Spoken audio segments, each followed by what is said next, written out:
Good Friday morning, everybody. I'm Dave Furtado. And I'm meteorologist Jefferson Donovan. And Jefferson, in the world of weather, most of this week has been gorgeous, gorgeous, gorgeous. We had a little bit of the windy conditions on the front end of the week, but as in the latter half, we haven't really seen a whole lot in the way of wind. Yeah, Monday and Tuesday were certainly turbulent days of weather. On Monday, we also had all that rainfall, if you can remember. And then Tuesday, we didn't see too much rainfall aside from the morning, but it was rather windy. Wednesday was when we finally turned the page to sunny and very nice weather. We held on to that sunny and very pleasant weather yesterday, and then we will call it a three-peat, something the Chiefs couldn't do today, as we do look at more sunny and nice weather in the forecast area. Now, as we wake up this morning in Yakima, we are seeing mostly clear skies. It's chilly, 29 degrees right now. Here's a look at your weather headlines today and going forward. It is going to be another sunny and nice day today, and in fact, we will stay sunny and warm through Saturday. By Sunday, we will see a resurgence of clouds on the forecast area, and then come Monday, that is when we are going to start to watch for our next opportunities, maybe for some raindrops. We will talk about all three of these weather headlines in greater detail coming up. Thanks, Jefferson. We begin this morning in the Tri-Cities. A man accused of exposing himself to children is now in jail after being arrested by Kennewick police, who say there could be more victims. The 36-year-old from Richland is facing charges of indecent exposure and communicating with a minor for immoral purposes. Investigators got reports about a week apart regarding a man exposing himself to students and engaging in lewd behavior. Police gathered surveillance footage from the area, which helped them identify their suspect. And then Richland police joined the investigation after they say the man exposed himself to a third child inside Walmart. Police believe he might have had contact with other children. If you have any information that might help with the case, police encourage you to contact them.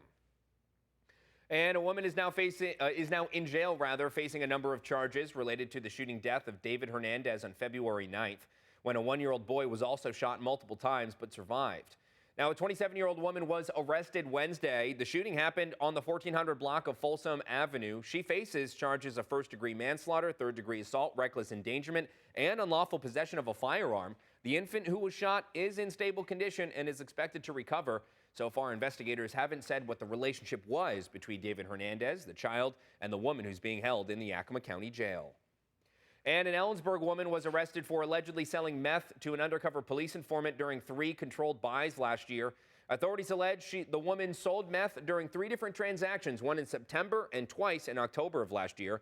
During the second sale, a police informant walked away with 15.2 grams of meth. She was scheduled to be arraigned in Superior Court yesterday.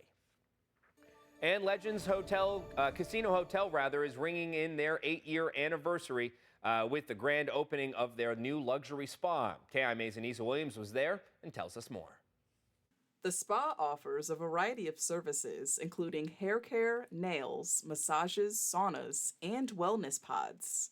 It also features body treatments and hair removal. Lisa Ortloff explained that the spa was always part of the hotel's master plan. Our main goal here is to try to create an environment that's both bringing in a draw for new clients as well as accommodating the community. I think that once people come inside, they'll see just how beautiful it is, and once they experience the services that we have from our very experienced staff, they'll continue to come. She added that the uniqueness of the space and the calming environment is what sets the hotel apart from others in the region. We're the only ones in Washington State that have the wellness pods for customers to come experience. You know, everybody knows that when you go to a casino, you hear the machines and bing, bing, bing, and all the noise and the food and the excitement. Here, it's calm. Outside, it's exciting. Here, it's calm. I think what makes this place unique is the people that we have here. The spa is focused on getting started and plans to offer packages combining spa and entertainment. Day passes are available for non-overnight guests. It features separate men's and women's areas to accommodate more visitors, and a special menu with items like charcuterie, salads, and croissant sandwiches. Great opportunity for a staycation. So if you live here, you know, come, enjoy it, stay, get a spa, go out to the pool, gamble, eat a little bit, and then go to the show. It's just a full package for us. The spa is open Monday through Saturday with hair and nail services available on Mondays. Hours will expand as the clientele grows. The casino is also offering a new outdoor pool, including a kids area and a lazy river. That's expected to open this summer. Reporting for Action News, I'm Anissa Williams. Okay, I'm Mazanisa Williams. Thank you. And from staycation possibilities to continuing education, students getting ready for post-secondary schooling can apply for a little help from Yakima Federal Savings and Loan. From now until April 18th, students can apply for a piece of $217,000 in scholarships. It's available to those in Yakima, Kittitas, Benton, and Franklin counties. Applicants must be in the top 10% of their class. Other criteria, though, include demonstrating high moral character, industriousness, and ambition. Applications must be submitted with a one-page letter of motivation outlining their future plans, life experiences, and the potential impact of receiving the award. 2 applicants per school will be accepted, and homeschooled students are eligible. The deadline is April 18th, and more information can be found up on our website, KEPRTV.com. And a new GISA Credit Union branch is now open in West Valley High School. The program helps students learn about finances with hands-on, real-world experience, and each branch is aligned to serve the school's particular curriculum. So West Valley School District has elected to align it with their financial algebra class. So this really is designed to help bring curricula to life. They can apply it in a real world environment. The other districts choose to utilize it in different capacity.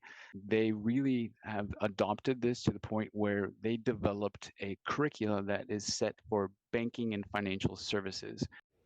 Now, we've reached out to West Valley High School about the new branch, and we'll be talking with them about it in March. Now, Jefferson, let's talk weather here. First off, I think it's pretty cool that they put a bank in a school. Like, sure. Imagine the ease of learning about financial literacy and stuff with having that resource there. Yeah, pretty cool. Yeah. Absolutely. You know what's also pretty cool? Not these temperatures, because they're on the warmer side. They are. They are on the warmer side. We are looking at above average temperatures around the forecast area. Did see those above average temperatures on Wednesday, saw those above average temperatures yesterday, and then today we are just going to be following suit. High temperatures today will be ranging anywhere from the mid 50s to the low 60s. As everybody does see the sunny skies overhead. Now we will see more sunshine tomorrow before some changes start to arrive on Sunday. We will discuss what those changes could look like coming up.